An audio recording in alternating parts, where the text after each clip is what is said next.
જૂનાગઢ જિલ્લો જ્યાં મગફળીના પાક પર જીવાતના કારણે ખેડૂતો મુકાયા છે ચિંતામાં।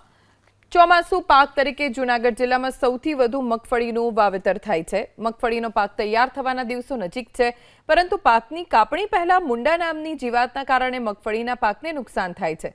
આ જીવાત મગફળીના મૂળને ખાઈ જાય છે, જેના કારણે છોડ સુકાઈ જાય છે। ખેડૂતો અનુસાર 10માંથી 7 વીઘામાં મગફળીનો પાક બરબાદ થઈ ગયો છે।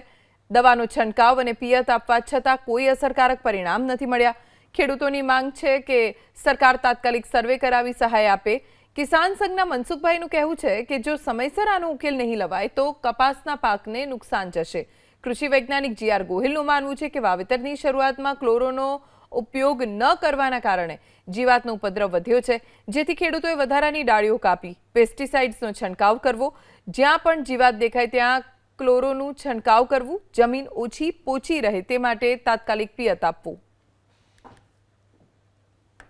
આજે મગફળીની અંદર એટલો મૂંડાનો ઉપદ્રવ વધી ગયો છે કે ખેડૂતને ખેતર જઈને માથે ઓઢીને રોવાનો વારો આવે એવું છે। કારણ કે આજે મૂંડા વસ્તુ એવી છે કે જમીનમાં 2 ફૂટ ઊંડા 2 ઇંચ ઊંડા હોય એટલે ભરબારો છોડવો હુકાય નહીં, હુકાય એ છોડવો ઉપાડીએ એટલે એમાં નીચે મૂંડા નીકળે છે। આજે ખેડૂતને એમાં 70 થી 75% નુકસાની ફાઇનલ છે। જૂનાગઢની અંદર માનો નહીં કે મગફળી સંશોધન કેન્દ્ર છે, તો આનું સંશોધન થવું જોઈએ।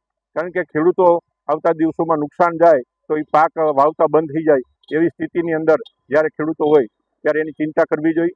કારણ કે કપાસની અંદર ગુલાબી ઈયળ એનું નિયંત્રણ ના આવ્યું તો ખેડૂતો કપાસ વાવતા બંધ થઈ ગયા।